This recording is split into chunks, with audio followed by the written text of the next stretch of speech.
पूछता हूँ, आपने कहा कि स्मृति ईरानी और गांधी परिवार में स्पेसिफिकली राहुल गांधी के बीच इतनी बिटरनेस है, कड़वाहट है, इसीलिए वो अमेठी नहीं जाना चाहते। हाँ, अब अमेठी में ये ऐसा भी क्या, एक बड़ा रीजन है। ठीक है, अमेठी में ऐसा क्या कर दिया अभी स्मृति ईरानी ने? आपने तो किताब लिख डाली।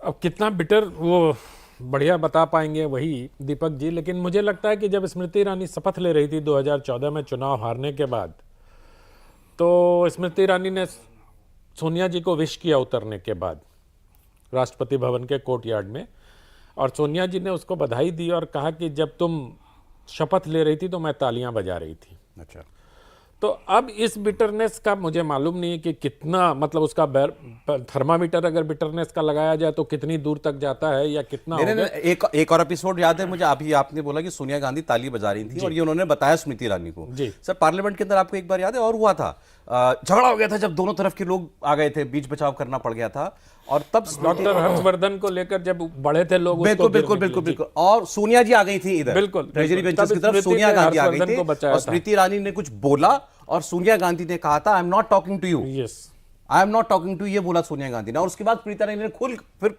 काफी लाउडली बोला था, नो आई विल स्पीक। नहीं, वो तो कुछ ऐसी भी बातें हैं कि जनार्दन द्विवेदी ने भी स्मृति को कहा कि तुम अपने को ऐसा मत समझो, वैसा मत समझो, पर वो सब चीजें अभी सतह के नीचे है। ये कारण चुनाव न लड़ने का हो, ये मुझे लगता नहीं है, क्योंकि अगर बिटरनेस होगा तो जैसा आपने कहा कि अमेठी की जनता ने क्या नुकसान, मतलब आपको, हालांकि उन्होंने अमेठी हारने के बाद एक पत्र लिखा था, उसमें लिखा था राहुल गांधी ने कि आपने हमें हराया, अब आप ही भुगतो, है ना, वो पत्र सब जगह उपलब्ध है। अच्छा, तो अमेठी की जनता से हार को लेके थोड़े वो, जिसको यूपी में कहते हैं, खंजुआए तो हुए हैं वो, लेकिन इस वजह से छोड़ देंगे वहां, क्योंकि ये उनकी बहुत, मैंने तो जब रिसर्च किया तो लोग कहते थे कि अमेठी उनका गढ़ है गांधी परिवार का। दिल्ली में तो कम से कम यही सुनते थे हम लोग कि अमेठी उनका गढ़ है, लेकिन जब मैं 2019 चुनाव के बाद गया, कांग्रेस प्रेसिडेंट के हारने के बाद, तो मुझे वो गढ़ कहीं दिखा नहीं। लोगों के बीच में क्या सेंटिमेंट मुझे वहां रहने के लिए एक आलोक ढाबा के अलावा कोई और जगह मिली नहीं। एक जगह मिला जहां डोसा बनता था, 5 ही डोसा दिन भर का बनाता है, और उसने कहा कि भाई साहब आप छठे आदमी हो, आपको डोसा नहीं दूंगा दीपक सर।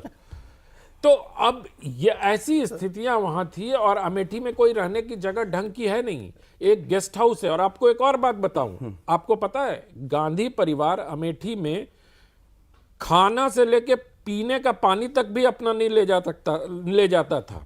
अपना नहीं ले जाता था या अपना ही ले जाता था? अपना ले जाता था, हाँ, वहां का नहीं लेता था। सदगुरु किराना स्टोर है लखनऊ में, हजरतगंज में, इस बात को आप चेक करा लीजिए। उनका खाना और पानी दोनों लखनऊ से जाता है वहां। तो ये सब अमेठी की जनता जानती है सर। नहीं, मैंने तो ये सर सुना है कि इस बार कांग्रेस, आदेश बताएंगे कि वहां भी सर्वे वर्वे कराए गए हैं और पॉजिटिव लगता है कांग्रेस को अमेठी वो तो पीएचडी इनका है सर। सारी सीटों पे जो पार्टी के स्ट्रेटेजिस्ट हैं सुनील गोनगोलू, उन्होंने सभी सीटों पे सर्वे की, उनका काम यही है कि वो सर्वे करते हैं, और उस सर्वे की रिपोर्ट को लेके जब टिकटें बढ़ती हैं, केंद्रीय चुनाव समिति की बैठक होती है, उसमें उस रिपोर्ट को लेकर बैठते हैं और उस सर्वे के आधार पर ही टिकटें दी जाती हैं। तो जाहिर है कि अमेठी रायबरेली का भी सर्वे हुआ है, और जहां तक मुझे जानकारी है कि लगभग 40,000 का सैंपल साइज है। अच्छा, ठीक है, तो उसमें कोई ऐसी नकारात्मक बात नहीं है कि मैं कह रहा था, मतलब हाँ, मतलब कोई बहुत दिक्कत हो ऐसा नहीं, वैसी कांग्रेस को नहीं लगता दिक्कत वाली कोई बात, ये अगर लड़ भी जाए तो लेकिन ये जो फैसला होगा, मैं बार बार कह रहा हूँ ये बात, ये फैसला परिवार का होगा। आप सहमत हैं? अभी दीपक जी ने कहा कि राहुल गांधी की जिद है कि प्रियंका नहीं चुनाव लड़ेंगी। नहीं, उसमें जिद की बात नहीं है। राहुल गांधी ये चाहते हैं कि हमारे ऊपर परिवारवाद का आरोप ना लगे। अब मैं आप इसको लेके जाता हूँ 2019 पे, जब राहुल गांधी ने इस्तीफा दिया और चिट्ठी लिखी 3 पेज की, कहा कि मैं जिम्मेदारी लेकर इस्तीफा देता हूँ, और उनको ये उम्मीद थी कि मेरे साथ साथ पूरी पार्टी के जो जनरल सेक्रेटरी वो भी इस्तीफा देंगे। अब हमने बताया है ना, बताया था ना, वैसा नहीं हुआ। उसमें लिखा था कि गांधी परिवार से बाहर के व्यक्ति अध्यक्ष बनेंगे, लेकिन तब परिस्थिति अनुकूल नहीं थी।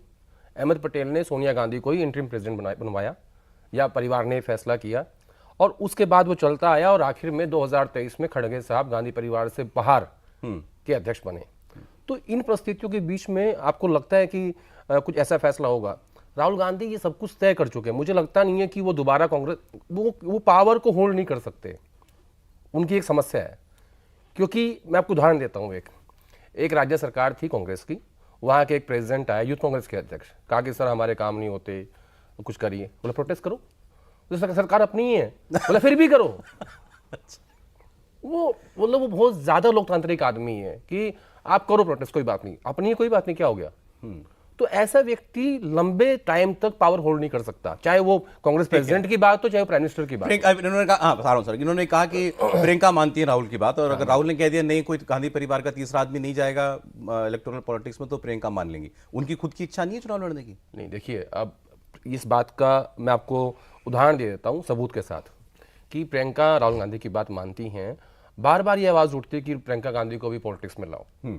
तो 2019 में ये फैसला किया गया, प्रियंका गांधी को पॉलिटिक्स में लाया गया, महासचिव बनाया, उत्तर प्रदेश दिया। ये फैसला राहुल गांधी का ही था। अच्छा। कि आप उत्तर प्रदेश को रिवाइव कीजिए जितना भी हो सकता है। तो तब इसको बांटा गया, सिंधिया और प्रियंका गांधी के बीच में 40-40 सीट्स पूर्वी और पश्चिम को बांटा गया, ठीक है। फिर सिंधिया जी चले गए, फिर प्रियंका गांधी ने पूरा यूपी संभाला, रिजल्ट नहीं आया वो अलग बात है, लेकिन एक प्रयास किया कि गांधी परिवार के व्यक्ति को भेज के यूपी को आप स्ट्रॉन्ग करने की कोशिश कीजिए। तो ये राहुल गांधी ही चाहते थे, प्रियंका गांधी ने उस असाइनमेंट को लिया, उस पर काम किया। अब जब विधानसभा में इनकी 2 सीटें आई तो प्रियंका गांधी ने खुद से वहां से रिजाइन कर दिया। उन्होंने कहा कि अब क्योंकि मैं यहाँ कुछ नहीं कर पा रही हूं, इसलिए मुझे नैतिक आधार पर इस प्रदेश में जनरल सेक्रेटरी के रूप में नहीं रहना चाहिए। तो ये उसका उदाहरण है कि वो उनकी बात मानती हैं।